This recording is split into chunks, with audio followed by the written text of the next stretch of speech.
How Starbucks became a coffee giant. Howard Schultz, from poor boy to billionaire. Starbucks, the world's largest coffeehouse corporation, is known to everyone. But did you know that Howard Schultz, the former CEO of Starbucks, was born and raised in poverty, barely getting by? People around the world recognize this achievement every time when they see a Starbucks latte cup, and they are prepared to spend more than $5 on a cup of coffee, thanks to Howard Schultz. Actually, Schultz's entire life was shaped by a defining moment. Schultz grew up in a public housing project as the son of two high school dropouts. It was here, according to Schultz, that he had one of the most formative experiences of his life. "I had a defining moment when I was 7 years old," Schultz remarked. "I witnessed the disintegration of the American dream and my parents' misery and sorrow.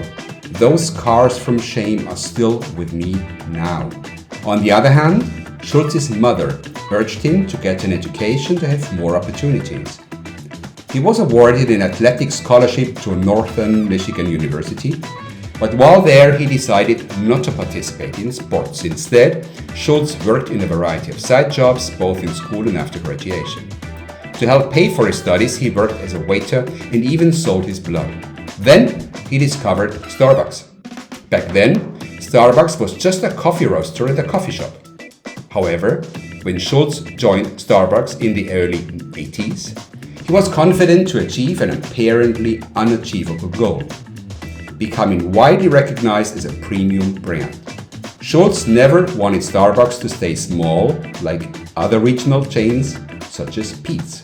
So, he left the company for a brief period in the mid-80s because he could not convince the founders to develop Starbucks into an international chain. Then he made a bold decision.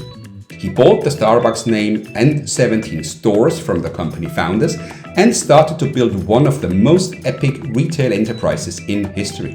Starbucks emphasized its exotic nature in everything it did, including the sizes it offered, with grand and venti, evoking the Italian coffee culture that had influenced and impressed Schultz. Starbucks expanded from about 2,000 to almost 17,000 locations in only 10 years between 1998 and 2008. Schultz transformed the chain from a concept to an entirely new type of business that had never existed before.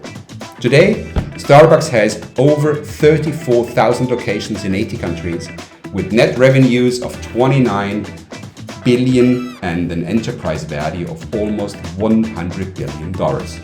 Schultz's story shows us how a young boy's dream can turn into reality, which everyone thinks is impossible.